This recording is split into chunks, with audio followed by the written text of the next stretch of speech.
ৰঘুপতি ৰামচন্দ্ৰৰ আন এটা নাম ৰঘুপতি। ৰামচন্দ্ৰৰ জন্ম হৈছিল লংকাৰ ৰাৱণ বিনাশ কৰিবলৈ।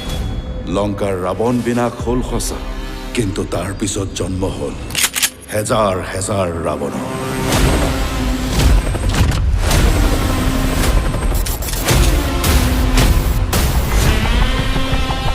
মোৰ সমষ্টিৰ মাটিডোখৰ যায় গঞা ৰাইজে অযথা হুলস্থুল কৰি আছে। ৰঘুপতিকে এতিয়া তালৈ পঠিয়াই আছো। ৰঘুপতি নালাগে, ৰঘুপতিক নালাগে।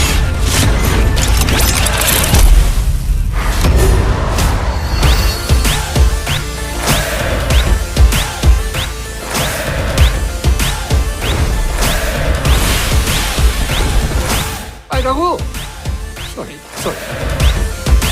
আপুনি ইয়াত কিয়? ইয়াত কিয়? আবে ঘৰত কাৰেণ্ট নাছিল, বৰ হৈ আছিল, সেইকাৰণে ইয়াত চুইচাইড কৰিবলৈ আহিল।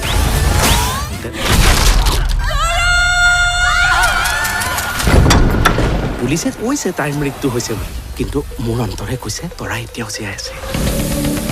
এইটো চুইচাইড নহয়, মাৰ্ডাৰ। চাওক, মই আপোনাৰ ব্যক্তিগত ক্ষতিৰ বাবে দুখিত, কিন্তু ইনভেষ্টিগেশ্যন কৰিবলৈ পুলিচ আছে। তোমাৰ কাৰণে মই চব এৰি থৈ ইয়ালৈ গুচি আহিলো, আৰু তুমি you are selfish. Get out. Raghu, get out. কোন তই? মই কোন সেইটো পিছত গম পাবি, কিন্তু ইমান ইম্পৰ্টেণ্ট ইনফৰমেশ্যন আছে যেতিয়া বৰ দৰকাৰী মানুহ নহয় মই।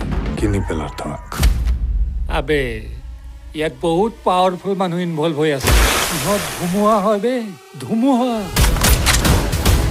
সিহঁত যদি ধুমুহা হয়, মই জুই হয়, আৰু জুইত যিমানেই বতাহ লাগে সিমানেই ডাঙৰকৈ জ্বলে।